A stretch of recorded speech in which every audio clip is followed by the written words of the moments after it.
ગુજરાતના દરિયાઈ સીમા પર મોટી હલચલ સામે આવી છે। જાફરાબાદ દરિયામાંથી 22 નોટિકલ માઇલ દૂર એક અજાણી બોટ પહોંચી છે।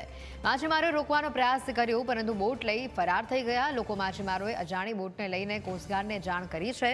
ઘટનાની ગંભીરતા સમજી કોસ્ટગાર્ડ હેલિકોપ્ટર સાથે દરિયામાં પહોંચ્યું। કોસ્ટગાર્ડની ટીમ દરિયામાં સર્ચ કર્યું। શંકાસ્પદ બોટ હોવાના કારણે દરિયામાં તપાસ કરવામાં આવી અને એજન્સીઓ પણ સમગ્ર મુદ્દે તપાસ હાથ ધરી છે। દરિયાઈ સીમા પર મોટી હલચલ સામે આવી છે। જાફરાબાદથી આ વિગતો આવી રહી છે। દરિયામાંથી 22 નોટિકલ માઇલ દૂર એક અજાણી બોટ પહોંચી હોવાની વિગત છે। માછીમારોએ આ બોટને રોકવાનો પ્રયાસ પણ કર્યો હતો, પરંતુ આ બોટ લઈ કેટલાક લોકો ફરાર થયા હોવાની વિગતો છે।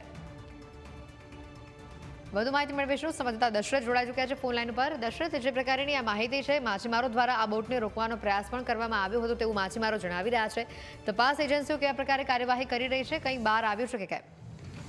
હેતવી, ગુજરાતની દરિયાઈ સીમા પર સૌથી મોટા સમાચાર આવ્યા છે। જાફરાબાદના દરિયામાં 22 નોટિકલ માઇલ દૂર એક અજાણી બોટ જોવા મળી હતી ને માછીમારોએ રોકવાનો પ્રયાસ પણ કર્યો હતો, પરંતુ અજાણી બોટ ભાગી અને કોસ્ટગાર્ડને પણ જાણ કરવામાં આવી હતી। ઘટનાની ગંભીરતા સમજી કોસ્ટગાર્ડ દ્વારા હેલિકોપ્ટર સાથે ત્યાં પહોંચ્યા હતા અને હેલિકોપ્ટર નજીક ઉતારી બોટ અંગે તપાસ પણ કરવામાં આવી હતી। ત્યારે બોટ ભાગી રહી હતી, ત્યારે શંકાસ્પદ બોટને કારણે દરિયામાં તપાસ એજન્સી દ્વારા તપાસનો ધમધમાટ શરૂ કરવામાં આવ્યો છે અને તે તમામ એજન્સીઓ ત્યાં પહોંચી છે।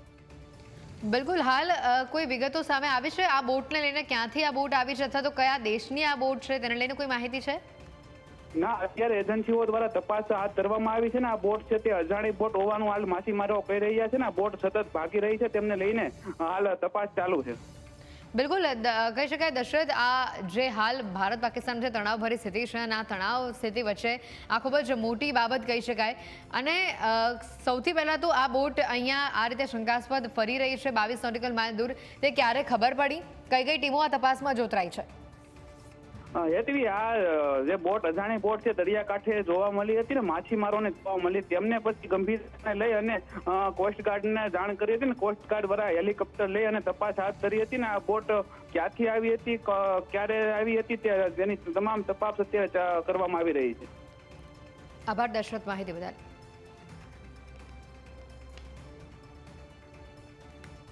દરિયાની અંદરથી એક ફિશિંગ બોટમાંથી વાયરલેસ દ્વારા જાણ કરવામાં આવી કે અહીંયા જાફરાબાદથી 19 નોટિકલ માઇલ દૂર એક અજાણી બોટ, જે કોઈ પણ જાતનો કલર કામ અને જૂની બોટ છે, એની અંદર માણસો 2 થી 3 દેખાય છે અને એમાં કોઈ પણ જાતની મચ્છી પકડવાની જાળ પણ નથી અને આ બોટ સ્પીડમાં ખૂબ જ સ્પીડની અંદર જાય છે, તો આમાં કાંઈક શંકા હોય એવું લાગે છે અમને। એટલે મેં તાત્કાલિક કોસ્ટગાર્ડને અને મરીન પોલીસ સ્ટેશનને જાણ કરી કોસ્ટગાર્ડનું જહાજ અને હેલિકોપ્ટર એને પકડવા માટે ત્યાં પહોંચી ગયા છે।